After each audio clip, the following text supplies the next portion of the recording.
I finally found something that I actually liked. Bowling. I'll get to that in a moment. Now, I am 8 years old. Mum and Dad have purchased our first home for $16,000. It's a 3-bedroom, 1-bath affair, but with a massive basement and a fireplace. There were homes of similar design up and down our street. These homes were, perplexingly, called ranch homes, again bringing visions of cowboys and Indians, cattle and vast prairies to my adventurous way of thinking. In reality, it was just a small subdivision near one of the main roads in the area, but with convenient proximity to a grocery store, an arts and crafts shop, and schools. My younger brother and I were enormously excited, especially in light of not having to share a bedroom. This was a giant step towards being more independent and having that rarest of things: privacy. Dad, in a surprising moment of considering what could make me happy, was somehow able to procure a heavy grey metal military desk that featured 2 large drawers on the right side and a thin slide-out drawer for pens, pencils, and my growing army of small plastic military figurines posing as shooters on bended knee and others in position to stab the enemy with bayonets attached to the end of rifles. That desk became my lifeline for being able to write, read, and to lay my head upon with loud and pitiful sobbing from whatever chaos I'd be the recipient of that day. My common complaint was that life wasn't fair in any way whatsoever, and that I was the most unhappy 8-year-old in the world. The word no became a formidable adversary, but one that could, at times, be carefully worked around to a yes. My skills of persuasion were alarming for a lad of my age. I was beginning to master the art of manipulation.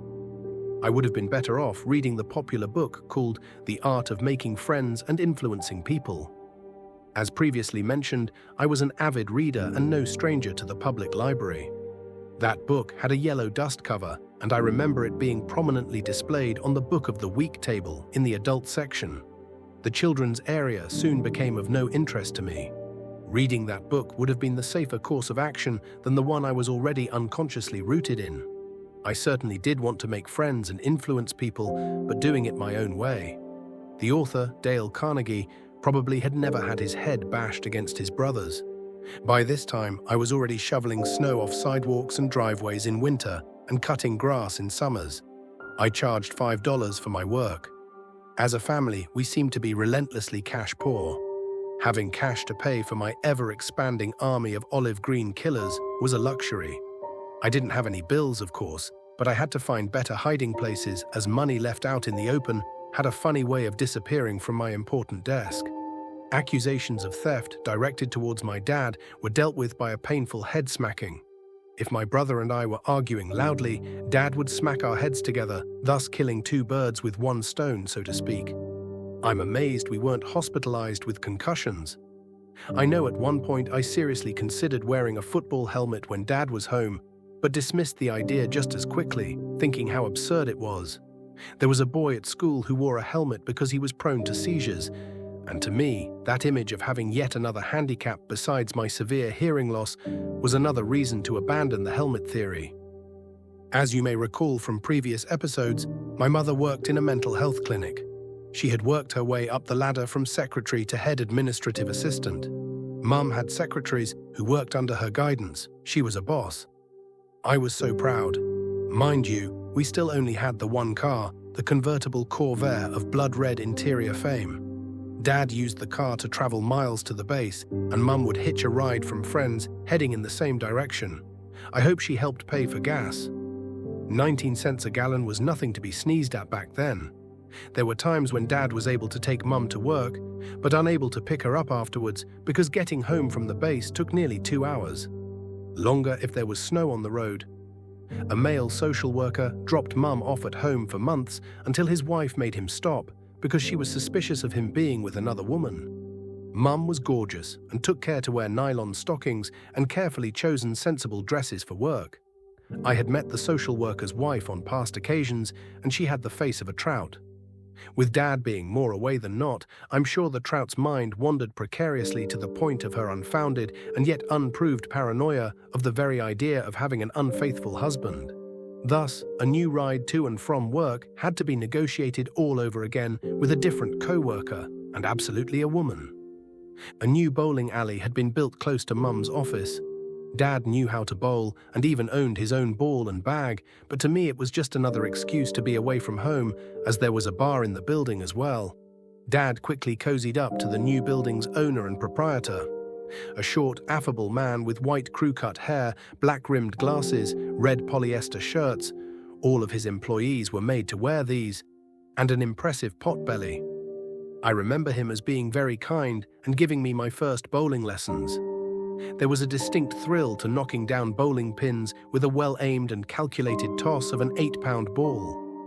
The side gutters were to be avoided at all costs, if possible, as there were 0 points to be had for the ball dropping off the lane, and accompanied with the humility for doing so. In short order, like everything else I took on, I wanted to perfect this newfound thrill. I became quite good, actually. By age 10, I was in a kids' league that was sanctioned by national powers of great importance for that sport. I quickly started to earn coveted patches of merit that Mum had to sew onto my bowling shirt, not at all dissimilar to Boy Scout merit badges. There were other boys equally as good as me, but my greatest adversary, and also my best friend, oddly enough, was a first-generation Japanese-American boy. Say what you will about Asians, but they can be as quiet and serious as Confucius, in addition to being 6 moves ahead in plotting their enemy's demise.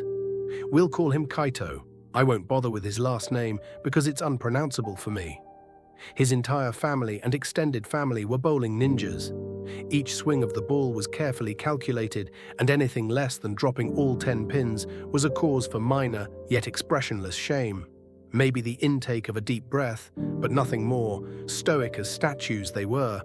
I, on the other hand, was volatile on both ends of the scale. A missed spare would be cursed by a muttered "damn it" under my breath.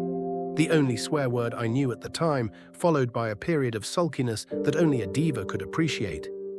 Strikes were celebrated in the manner of Tiger pumping his fist in victory of yet another miraculous shot to win it all.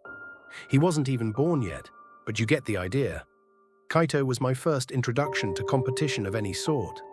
I think that rivalry became yet another brick in my developing foundation of inappropriateness.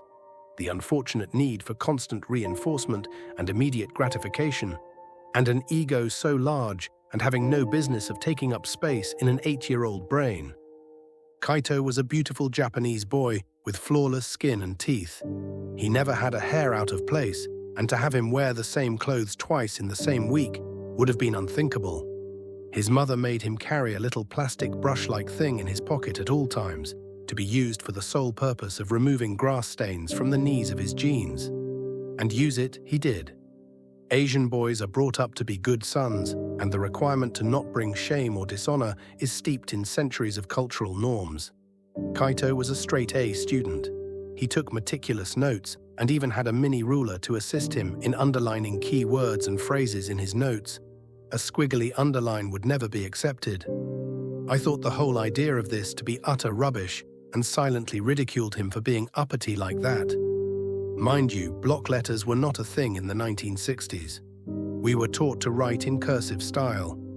My teacher had a much stronger ruler than Kaito's, and it was made of wood. There was no hesitation for said ruler to slam on my knuckles if my penmanship was below par. Kaito had stellar handwriting, and I hated him for it. In fact, I can't recall any instance in which he had to be reprimanded. He was certainly the good Asian son his parents aspired him to be. One recess we were wrestling on grass, and I had him pinned down on his back.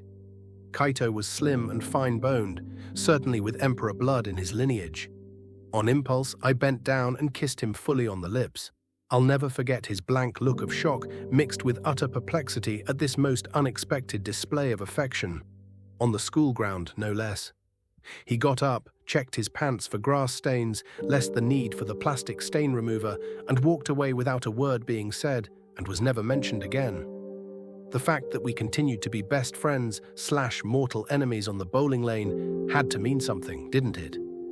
Certainly his mother and father, and did not call my parents about this unseemly but somehow exotic event, to complain. We only had landlines back then that rang loudly, with or without the use of a hearing aid, and my pulse raced with each new call, thinking that I was going to get in trouble for that kiss of death.